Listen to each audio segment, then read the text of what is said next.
has a MA in Gender Studies in Tbilisi University, PhD student at the Interdisciplinary Program Democracy, Human Rights and Religion, joint program of the State University, Ilia State University, yes?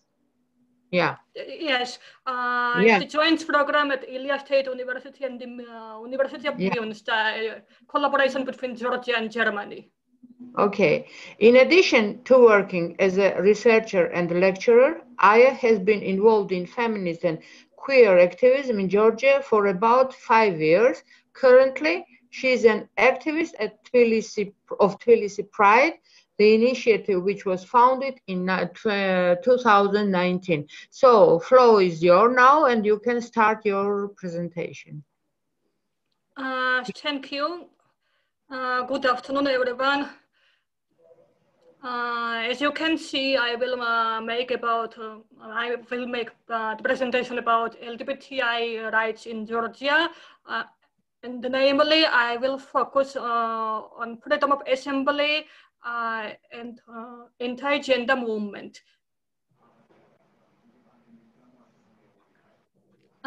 Firstly, I will tell you the history of the LGBT rallies in Georgia. The first public rally was held on May 17th, 2011. And as you probably know, the May 17th is the International Day against homophobia, transphobia, and biphobia. And so it has this symbolic importance for the community. However, the LGBTI community in Georgia has difficulties in occupying this public space, and this can be seen that it is violently attacked by religious and far-right groups. We can see this in the examples from these early years public demonstrations. For example, in 2012, a small demonstration was organized by the activists, which at the beginning it was quite peaceful, and it seemed that all was well. However, during the march in the street, it was violently interrupted by a group of priests and the religious congregation. And as the activists confronted this counter demonstration and as they protested against it, they were arrested by the police. Then in 2013 happened what can be named as the most traumatic event of the in the history of the LGBTI community and LGBTI rallies in Georgia. And it was very traumatic and we can say tragic because a really small group of activist demonstrators was attacked by a huge crowd, huge counter demonstration, which was led by Orthodox priests. And in this occasion, the activists barely survived death. So. After this occasion, the community was not able to organize like full-scale rallies to fully realize its freedom of assembly. And we needed to organize only small-scale demonstrations or symbolic performances. Then in 2017, there was a small rally which was organized. This is again on 17th of May. It was organized in front of the Chancellery of Government. However, it only lasted about an hour and it was protected. It was surrounded by the police so that it was not attacked by these aggressive far-right groups. and the activists were taken to the place on buses, which were also protected by the police. So it was kind of embarrassing. Then in 2018, the rally was planned by the LGBTI organizations. However, they were forced to cancel it because there were threats from pride groups, and they were afraid that possibly someone would die or something tragic would happen again. And instead of this big public rally, some activists participated in guerrilla demonstrations.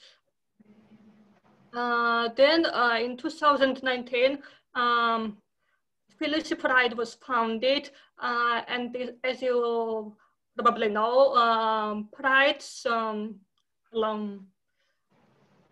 usually work on visibility, on the access to public space.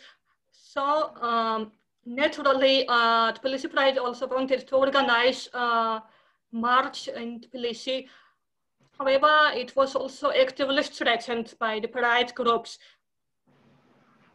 And nevertheless, on May 8th, the symbolic march was organized in front of the Ministry of Internal Affairs, which refused to protect the march. I can show you some photos of these demonstrations, of this history of the rallies. This is the photo from 2012. The demonstration, as I have told you, began quite peacefully, but later it was attacked.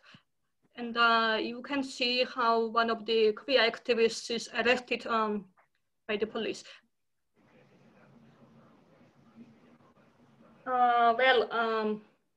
This is already the picture from 2013 when the Orthodox Church mobilized a huge mass of counter demonstrators, which, as I have told you, were very aggressive towards the LGBTI activists. And you can see that this demonstration is led by a line of Orthodox priests. This is another photo from 2016, and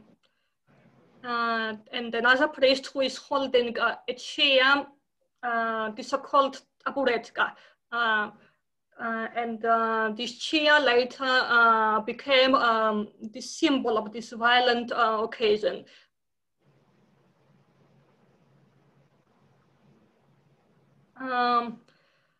This photo, on this photo, you can see the activists who are gathered in a bus as they are trying to escape from the aggressive mob.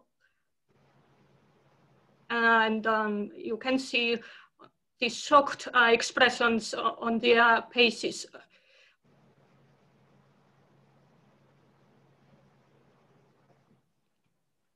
This is, I guess, 2016.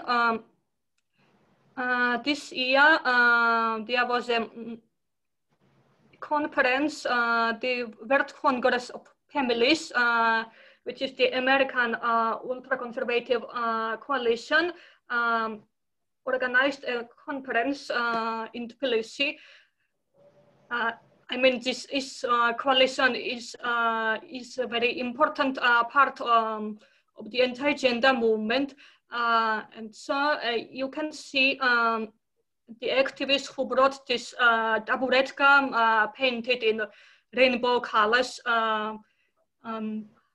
I guess it is in front of the hotel where this anti-gender conference was held.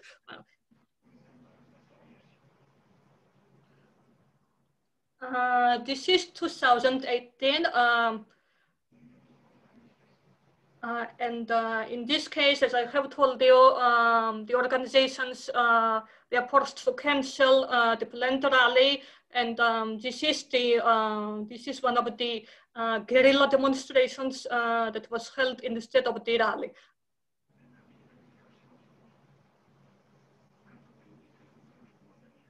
And finally, this is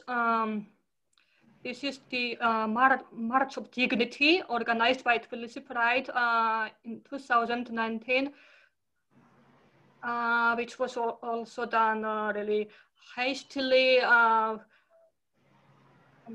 it was quite risky as the police, the state claimed that it would not protect the rally in case of the aggression.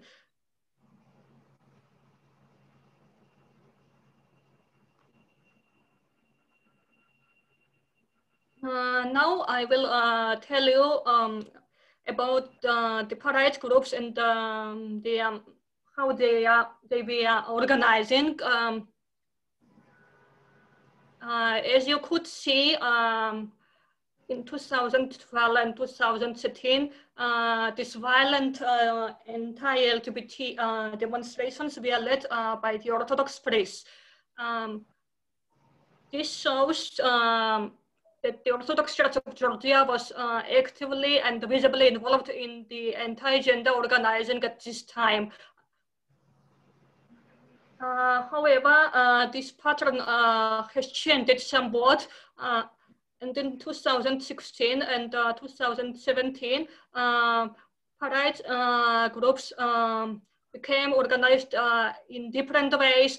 They have become more diverse, more visible, and organized in various forms. For example, for now we have political parties, NGOs, and informal groups which can be listed as pride actors. And this also means that we can speak about pride movement in Georgia, because we have like this various actors and various interest groups that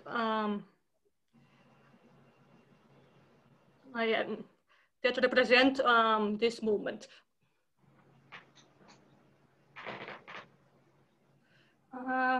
Now you could ask who are the most prominent pride actors. I will name a few of them. For example, there is the Alliance of Patriots of Georgia, which is a political party. And it is the sole pride group which has gained electoral success in the parliamentary elections. In 2016, it has gained 5% of the votes. And in 2020, it gained about 3% of the votes. However,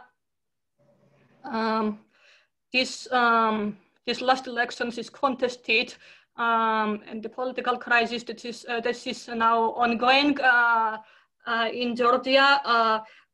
In this crisis, the opposition and the vast part of the society believe that the elections were rigged. So we don't know exactly what is the percentage that was received by this group this year.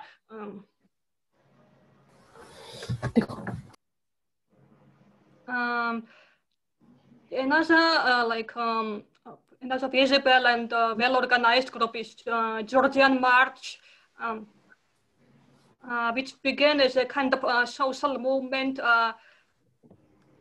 but it was also registered as a political party this year, and it also participated in the parliamentary elections, but it did not pass the threshold necessary to enter the parliament.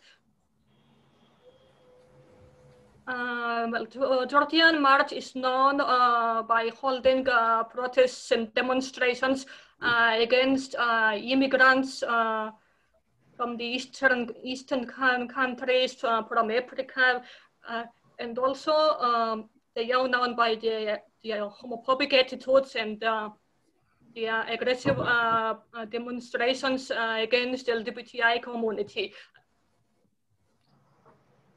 There is another.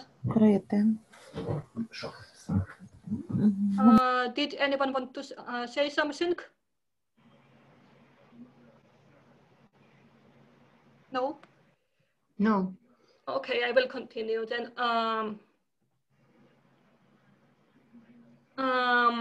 The another organization is the National Unity of Georgia.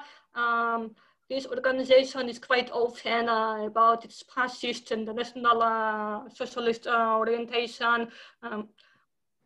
And the members of the organization have used various fascist and Nazi symbols. For example, the Nazi salute. Another important actor is the businessman, the millionaire, Levan Vasadze, who is the organizer and co-host of the World Congress of Families Conference, which I have told you about. In addition, he was also the main opponent of Tbilisi Pride in 2019. And he threatened organize so-called patrols against pride activists and the queer community who would not allow this public march to happen. According to the lawyers, during this occasion, Vasadze violated at least 14 articles of the criminal code. However, we don't see any consequences, any legal consequences following. The investigation has started. I guess it was only on one article of the criminal code. However, it even this has not led to any tangible results.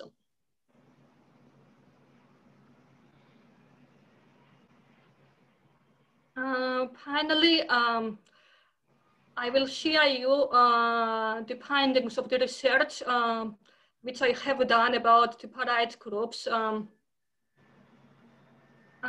This research was done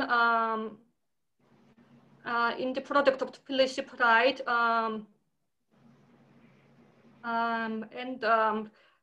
It involves the desk research, the review of literature, and also the expert interviews, the analysis of the expert interviews. One of the findings that we can focus on is that there are structural factors which contribute to the emergence of the pride movement in Georgia, and experts who work on this subject name poverty, unemployment, social inequality among such structural factors. And there are also the historical processes which are linked to the social problems. This is the transition to a market economy and the establishment of neoliberal economy and culture, which is quite characteristic to the post-Soviet countries such as Georgia. The dissatisfaction which is caused by these social problems is being directed at social groups such as, for example, LGBTQ community, immigrants, ethnic minorities, etc., as they become the enemy image for this kind of, for the anti-gender movement actors.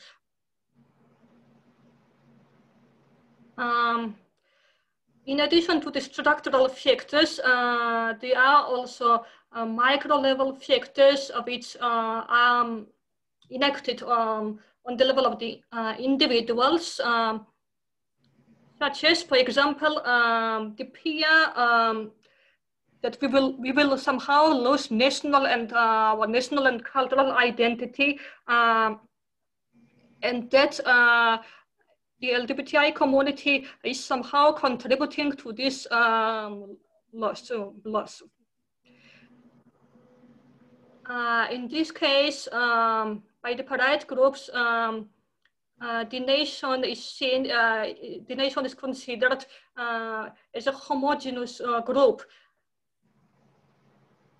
where heterosexuality and the idea of the traditional family play an important role in the nation's traditions and unity. Consequently, those people who deviate from normative sexual and reproductive behaviors are seen as enemies of the nation.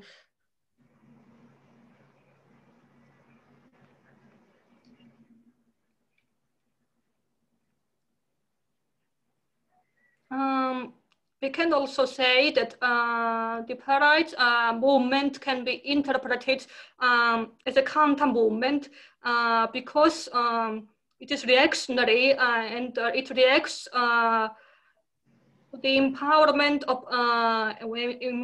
and emancipation of women and queer people, which is in process.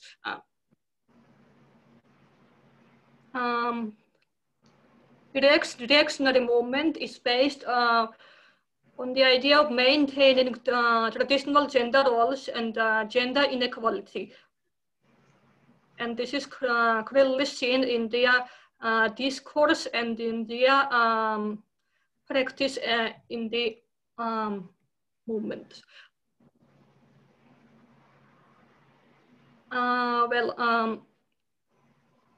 The pride groups,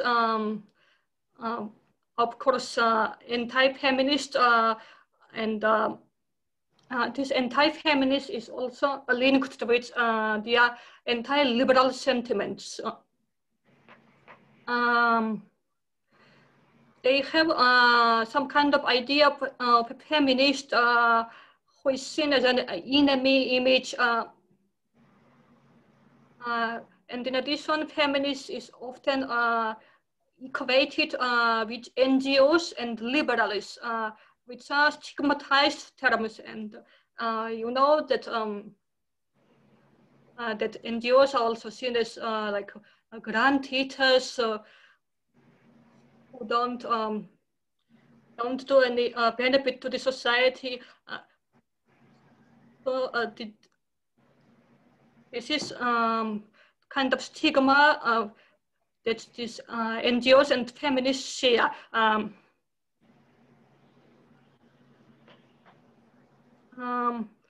But in reality, the members of the pride groups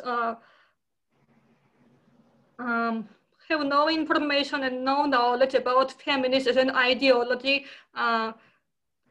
And so we can say that their anti-feminist is mainly populist.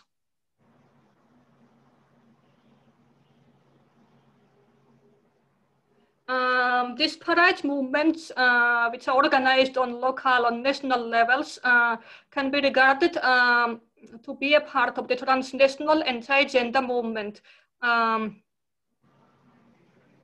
This transnational movement comes in the form of the international network of NGOs, and they also collaborate with the conservative religious institutions, including, for example, the Orthodox Christian churches in various countries, and also the Vatican. The transnational anti-gender movement is quite well organized, and it has access to the international organizations, and it lobbies its ideas on this level. For example, at the UN Commission on the Status of Women. Here they seek to prevent and sabotage the advancement of the feminist agenda.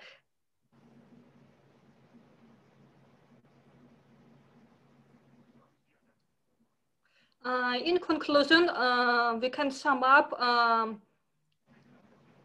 the major points of the presentation.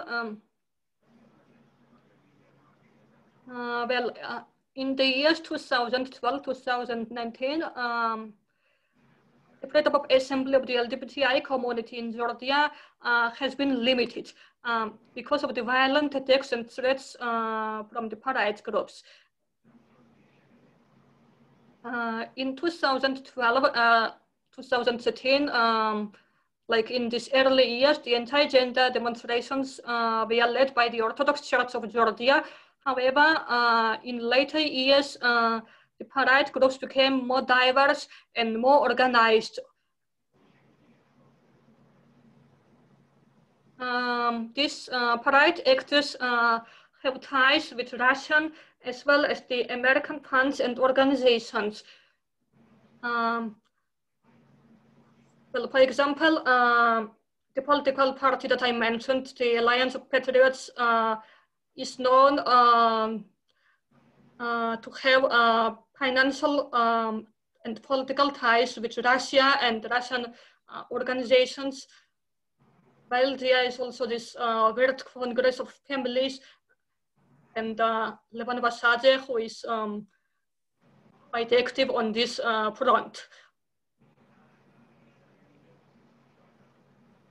The emergence of far-right groups is related to various factors, such as structural factors, socioeconomic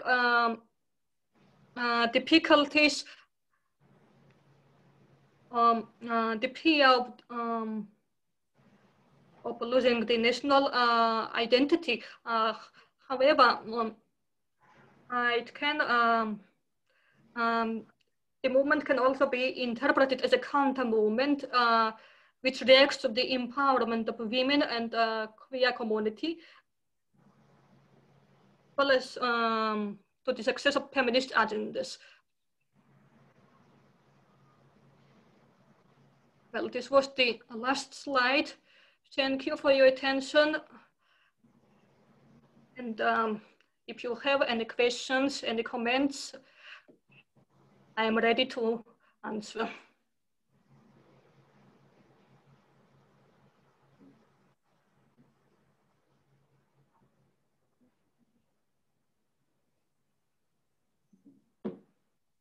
Any questions?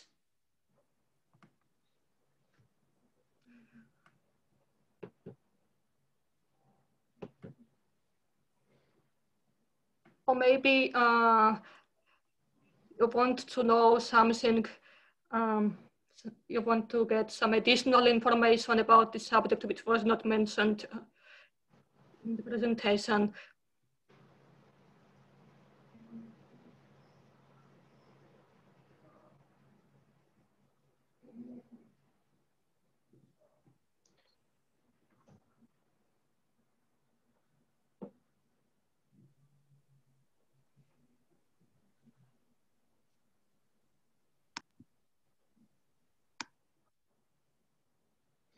Maybe some comments? Yeah, I would really appreciate any impressions. No.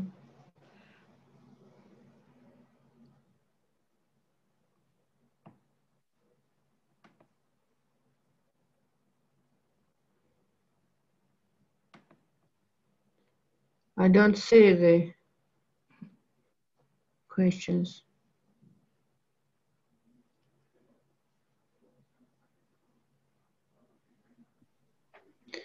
There is a question in the chat. Yeah? Oh, I can't see because, oh, sorry.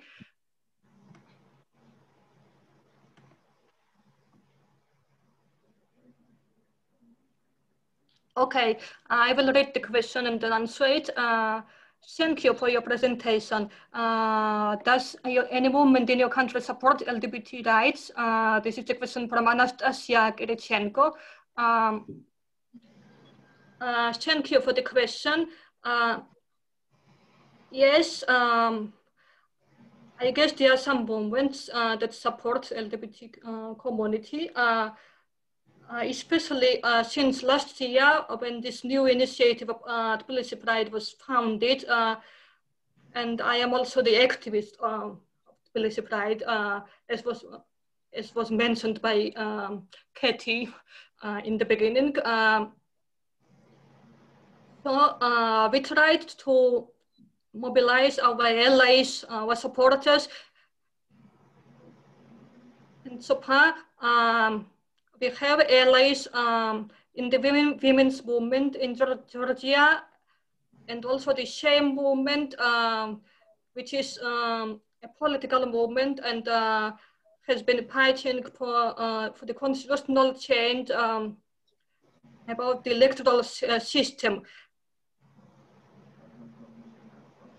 One of the members of women's movement, the feminist activist, Aia Beraia, is the member of the board of the organization of Tbilisi Pride.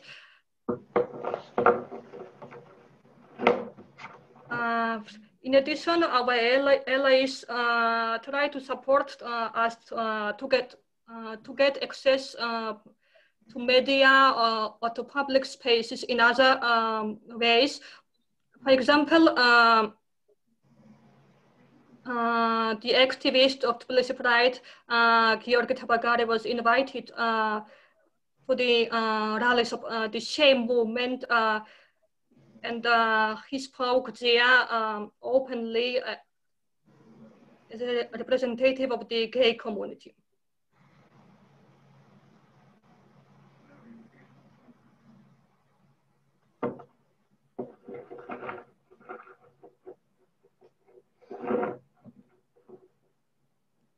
Questions or comments?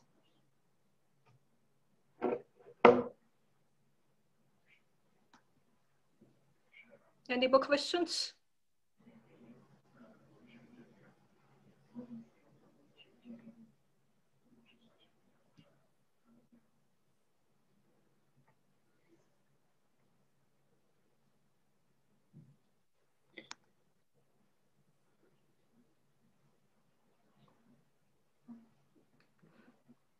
So then we can say... I would also like to add that we are really happy that this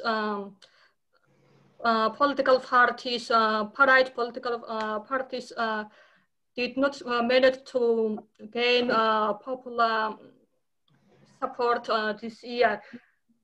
And even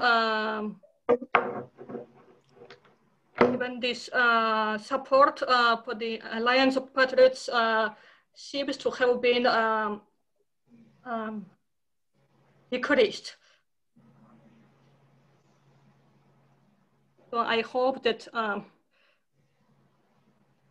these groups won't manage to gain any more success, especially at the electoral level.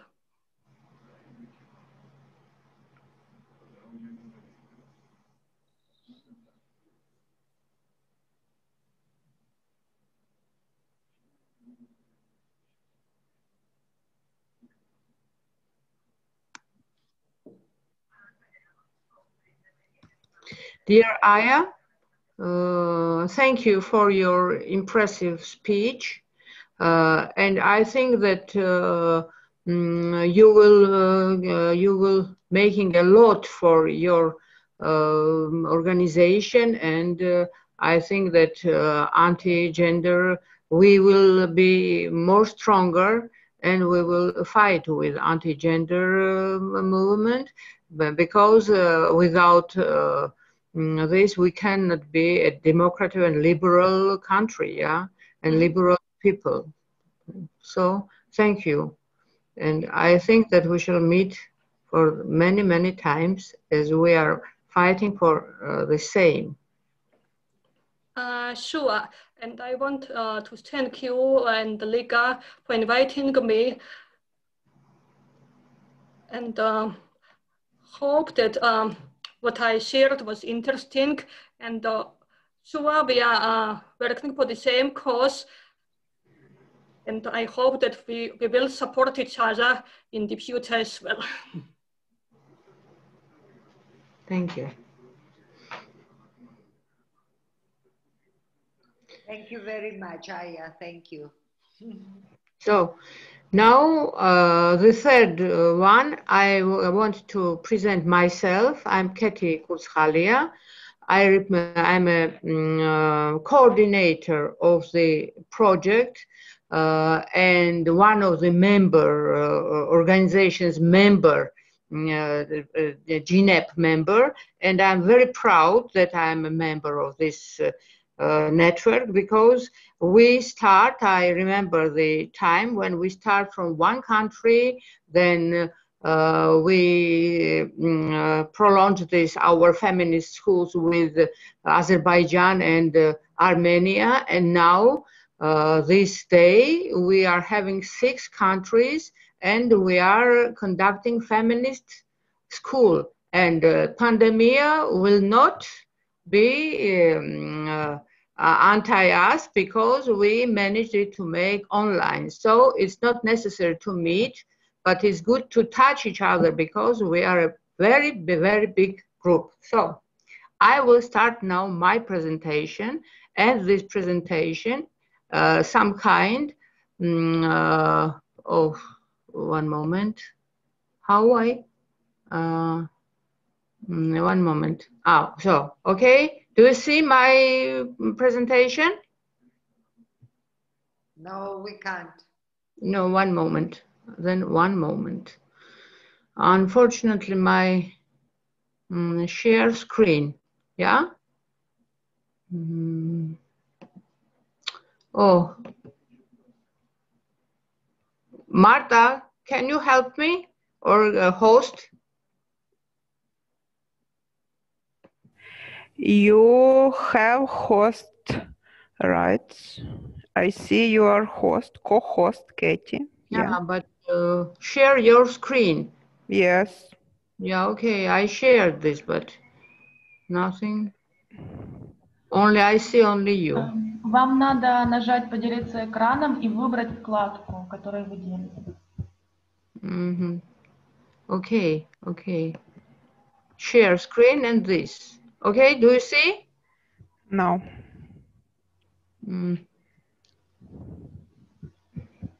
How I can? You can send presentation to Yeah. Mark. Yeah. I will send it to you, okay? Okay. Yeah. Via email? Anyway. Anyway. Yeah. Joseph. Oh, not that. So, one moment.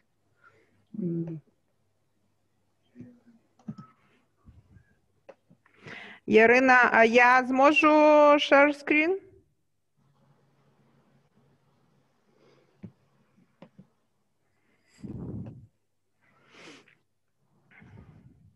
So one moment, and it will come now. So here is.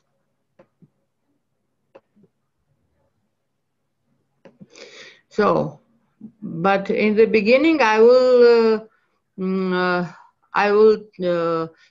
say something about Aya's presentation, because Aya's presentation and our presentation of our survey is some kind of other side. What think society about anti-gender movement? Did you receive? Yeah. Yeah. So just a moment. And this our survey, anti-gender movement and Istanbul Convention, was conducted this year, and the interviewers and respondents of this survey are 82.1% are members of Eastern Partnership Civil Society Forum, and 17.9% are not members of this forum. So, okay, it's good.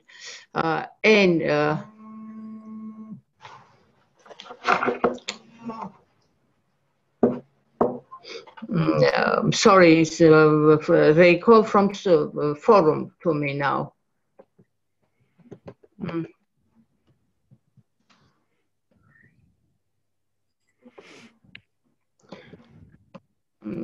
I want to show. I can't see this. I can't drive this.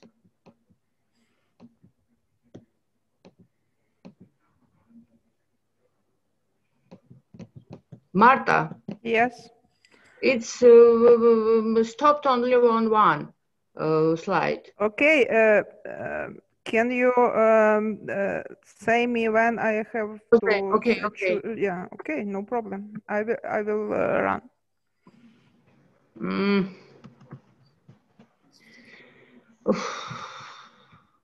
If you listen my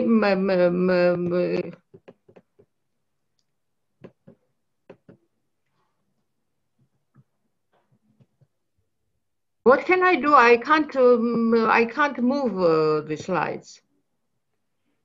Tell Marta to move slide.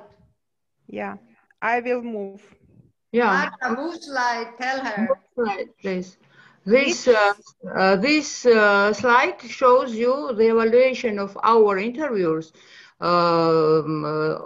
radical anti-gender movements in Georgia. How powerful are they, these groups, and how what our interviews thinking about it? The interviews, 25% say that the movements are very powerful. 39% says that it's powerful. 25 not very powerful, and 11 is not powerful at all. I can say that this 11% that can't see that anti-gender movement is quite strong in Georgia. As you listen to Aya's presentation, she listed a lot of groups, and I can add some groups also and political parties that are working on that are fighting against liberal views, against women's issues, and so on. This year we have elections, and new party, Georgian Idea, is also anti-gender. Comes from anti-gender groups, and this year they are as a political party and took part in elections. For our, it is only one thing is good, that they have only 0% of votes, so they will not be in parliament now. Marta, please, so now we can see who is standing behind the radical rights. NGOs, religious groups, political parties, media, international influence. We have church, authorities. The most religious groups, 28 and 6%. Are behind anti-gender movements. They finance them, and they are take part in all demonstrations, and as the previous speaker told, that on 13th of May, on 17th May was demonstration. Now they organizing and they demonstrate a family day on this day, on 17th May. So we have two movements now, anti-gender movement. This is they are for family making demonstrations, and Georgian the Tbilisi Pride. So next one is it? Yeah. So most affected groups and representatives: women. Women are 28.5%, LGBTIQ 32.1%, and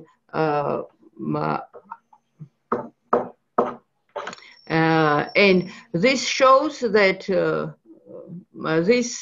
the slide shows that groups, these groups,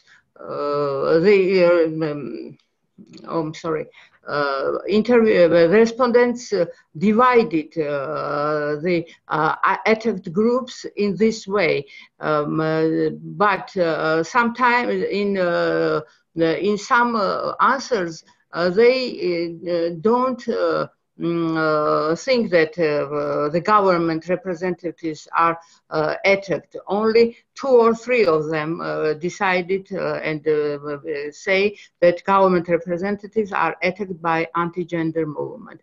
And they argued it that government make some steps, and good for us, good steps in adopting gender equality policy, or they ratified convention, Istanbul Convention, and so on. This is argued that government representatives are attacked by gender movement in Georgia. The next one. So these are issues, human rights issues, that are targeted in Georgia. You can see by the numbers that reproductive and sexual rights are the most vulnerable for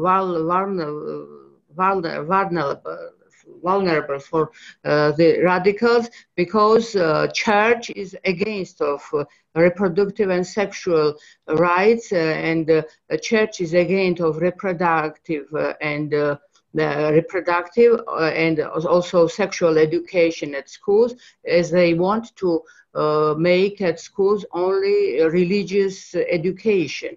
And nowadays there are some schools where the corners of religious corners, and I can say that above mentioned was Levan Vasadze. He has a school, and this school is very religious educated, and the day begins from praying, and all the time the children are to pray, and they are not only children but their parents also.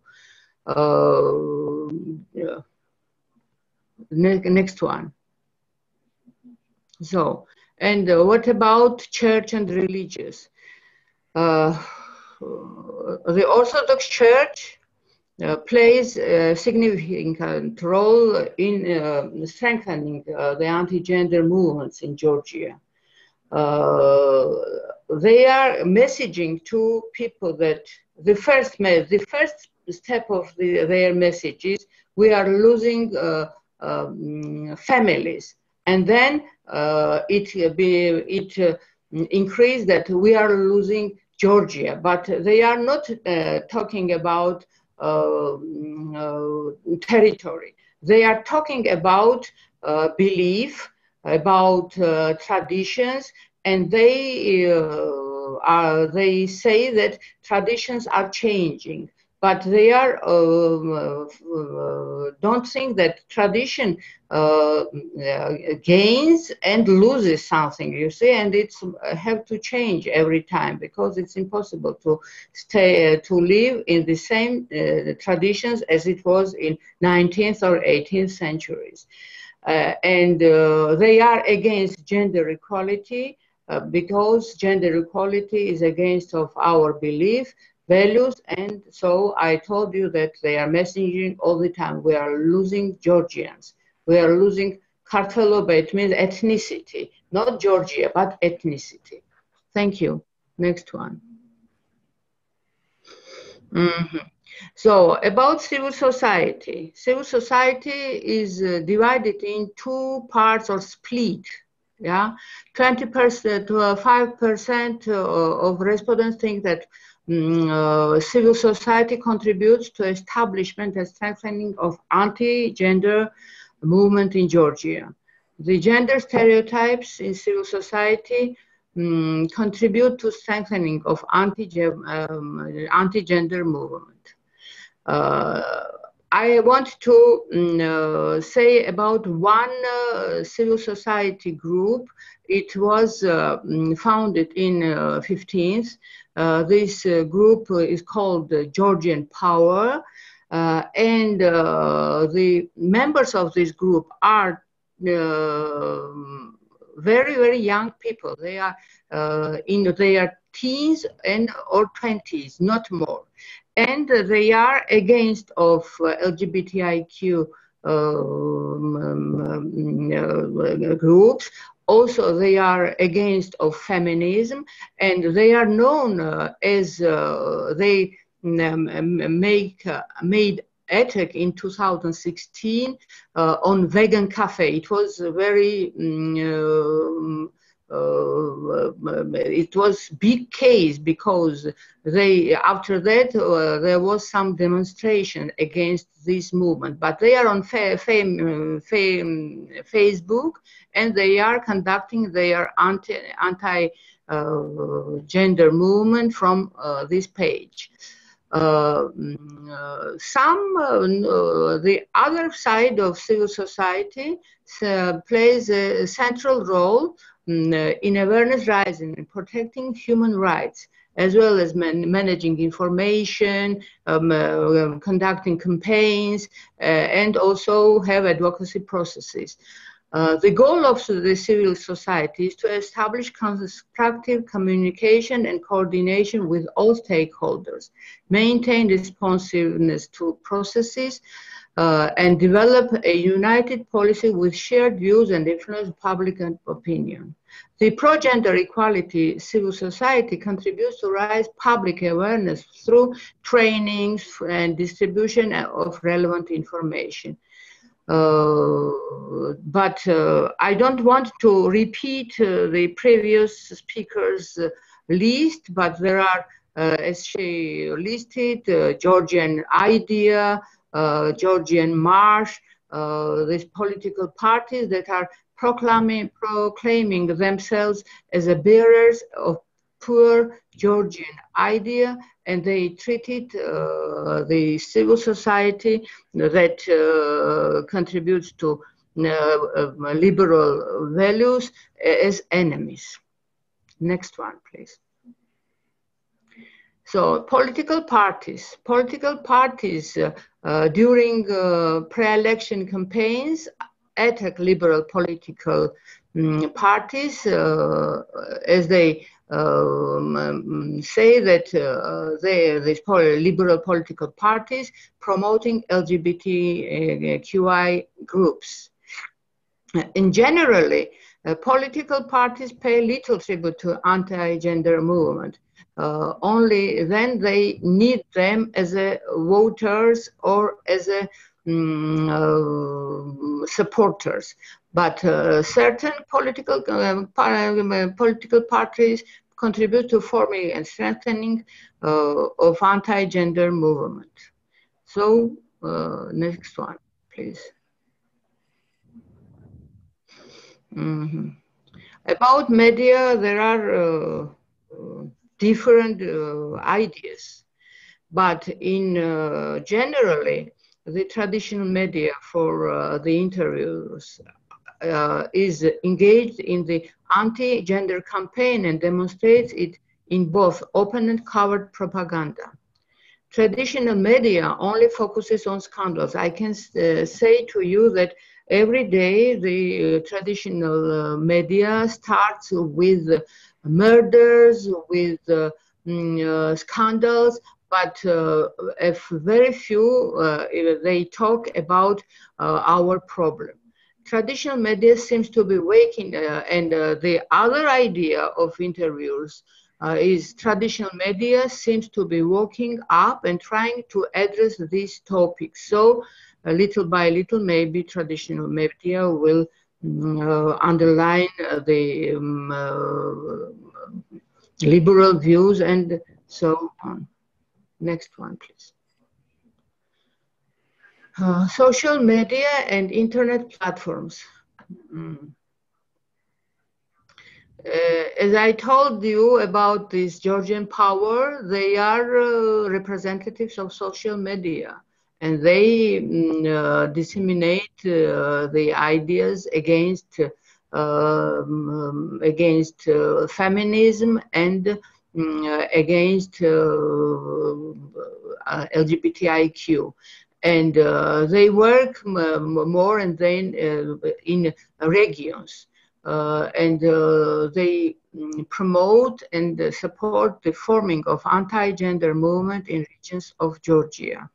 And as traditional media, it is also interested in sensations and rather than in anti-gender movement. Next one, please. Government. So government plays a role that it's neutral and in reality it's promoting anti-gender movements. These are views of our respondents. The most of respondents think that state implements international obligations and has played a significant role in the ratification and implementation of the Istanbul Convention. Istanbul Convention is the step forward for Georgia. As Anna Arganashvili told to us, as Aia Beraia told to us, anti-gender comment, but it's very remarkable that anti-gender campaigns became more active and much more powerful after ratification of Istanbul Convention. And the Istanbul Convention by the Orthodox Church and religious groups is announced as is demonized, and the church and the Orthodox Church and religious group distribute false and harmful information among the population.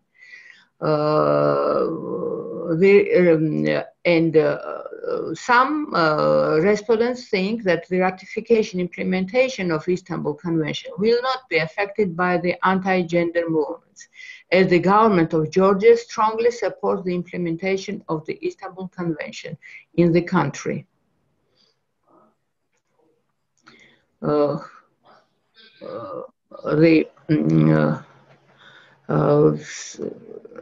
14% and 3 think that anti-gender opposition to anti-gender movement is very strong, effective.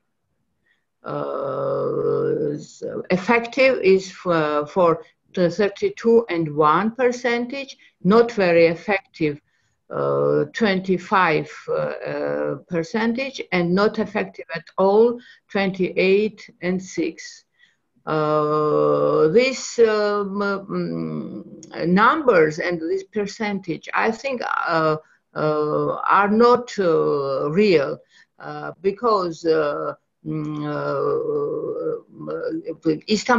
ratification of Istanbul Convention changed a lot of things in Georgia.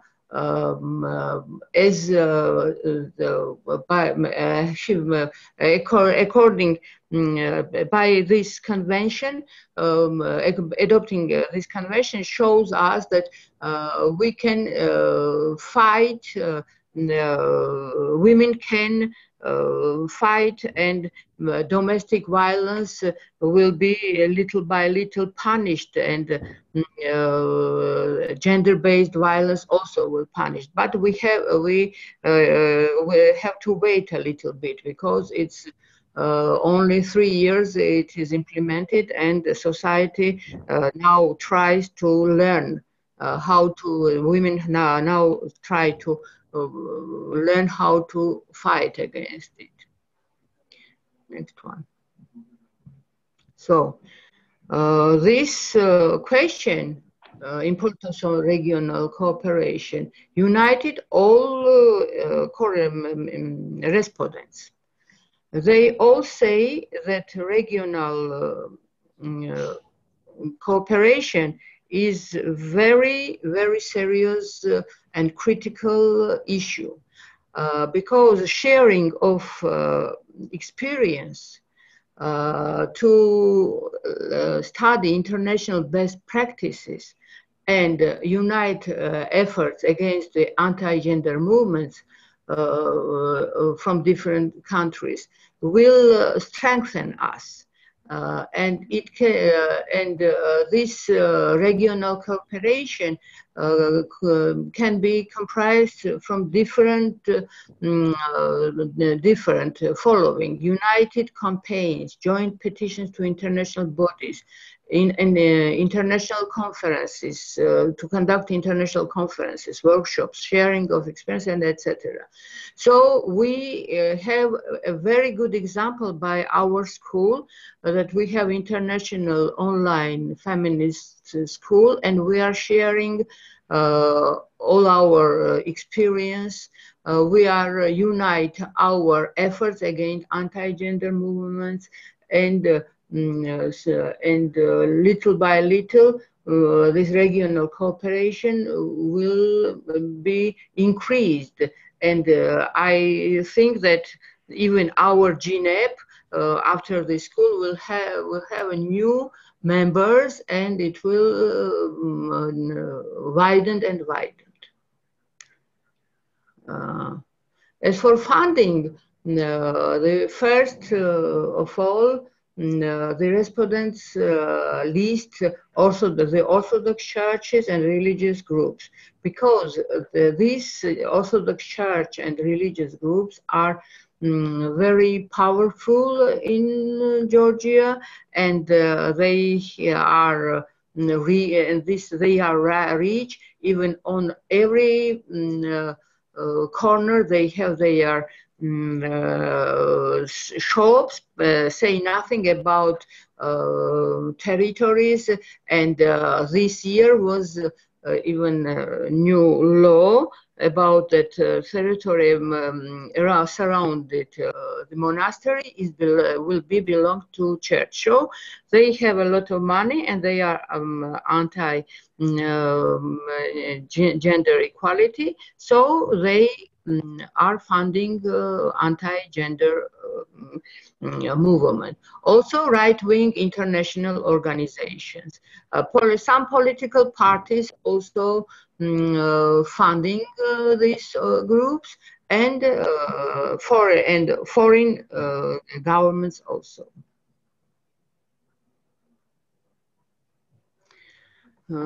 Women's human rights defenders are directly targets of their criticism, and it started not now, and it started many years ago, and whole time we have to fight against them. Our organization has example when we have performance vagina monologue, they attacked us, so we have to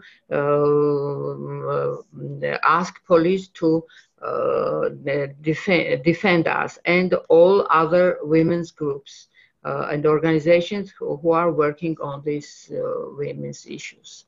So please, next one. So this is very interesting slide for us, information about the anti-gender movement in the Eastern Partnership countries. informed only 10 and 7. This means only 3 persons, and these persons know about this movement from Ukraine, about Ukrainian movement, anti-gender movement. Others more or less are informed, and 67% and 9 have no information. So I think that this school also will be very good to share information about anti-gender movement in Eastern Partnership countries. Countries, and we have to make some kind of change, expert change and trainings to disseminate information about anti-gender movement. And as for the last one, it is about European anti-gender movement. And anti-gender movement in Europe is not, the respondents are not informed about it. Only 3 persons know very few information about gender movement in Europe. And as you see, we have to work on this also.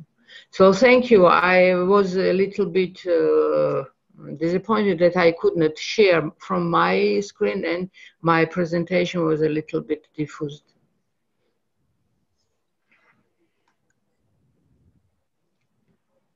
If you have some questions, I can answer.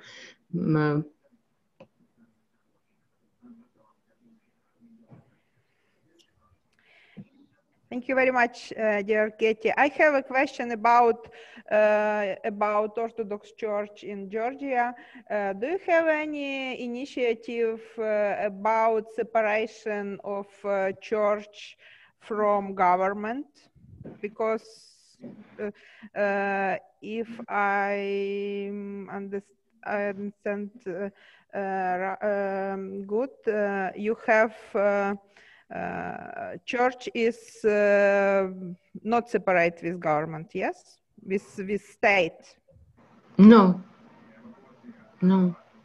Money from government, government gives money from government, yeah. Also, they okay. are not paying taxes as we, and the last law about territories, it was in 20, and it is real very bad thing for us, because a lot of we have, as you know, a lot of monasteries and a lot of new churches, and that means that half of territory of Georgia belongs to church, also to the Orthodox Church.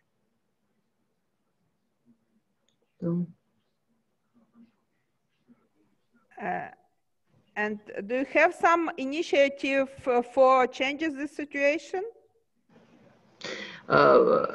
Not. I can say that there was some one project, and it was training for priests in gender equality. You see, but it was in the frame of the project, and I don't know how it goes now. That they are retrained, but I don't think that, and I can't say anything about this, you see, because once I was translating for one person wanted to interview the priest, you see, and this priest, as soon as he learned that I'm working on gender equality and on women's issues, he told that maybe you will bring some other interpreter. So it was. So I can say that this training and initiatives is successful. Can I intervene? Yeah. Can I? Hello? Ismis. Okay. Thank you. I will say that there was a protest against it, and civil society and not only a very active part of civil society, but generally society was protesting against this new initiative to pass over land to the Orthodox Church. But up to now, and it was in period of pandemic also, what is important, and it was in pre-election period also, it's important, and the protests were not very vivid and were not very articulate, because the moment was such that people could not express themselves freely. But there is a big movement in society generally, and this started, I would say, from 2010, and especially when it became very clear that we are standing on both sides of different demarcation line. We as Orthodox Church, and it was adoption of gender equality law, where it became very clear that Orthodox Church will not be supporter of women's human rights and will not be supporter of gender equality. And now this division is very clear, but still in Georgia, their messaging is prevailing. Still in Georgia, this is the biggest power which unites society. And we should look at it as such and treat it as such.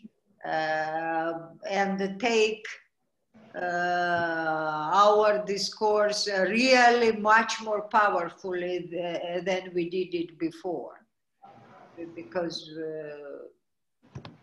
it's clear that it is taking us backward. Thank you.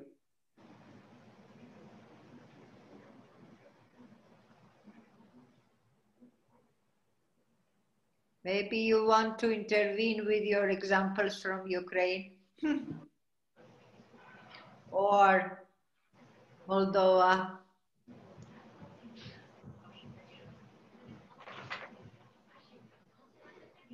Me, it was really interesting about this message.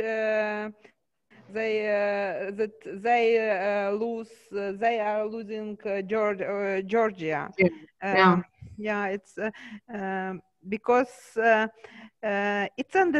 it's means that they have Georgia. All Georgia is there. It's really interesting, you know. Yeah. And I want to share one experience. In 2002, I was in Romania, and as at that time, and nowadays also in Tbilisi, you will see that the persons are going walking, and they are praying all the time, as they know that in that direction is a church. You see, and it was the same in Romania in 2002, and everyone was praying, and in the churches and so on. This year, when we returned from Moldova to Tbilisi, we have one day, and we were in Bucharest with Lika, and I was so surprised that it was absolutely open, and they were not praying, okay, but the one thing, in previous days, the Tbilisi Pride was destroyed, you see, and in Bucharest we actually were in the center of Pride. Do you remember, Lika? Yes. Yeah, and it was that they somehow overcome, you see, this their not belief, but their connection with church. Maybe it also will be with us, because everything Even when when the actress is coming, famous actress, they directly go bring them to our patriarch. You see, it's.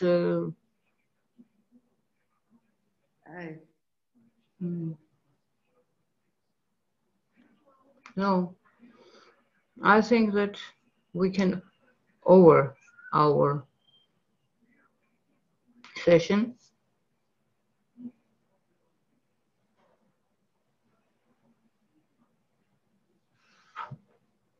Okay, dear colleagues. So who will be moderating tomorrow? Gohar. Gohar. She told Gohar. Maybe you, No. Gohar.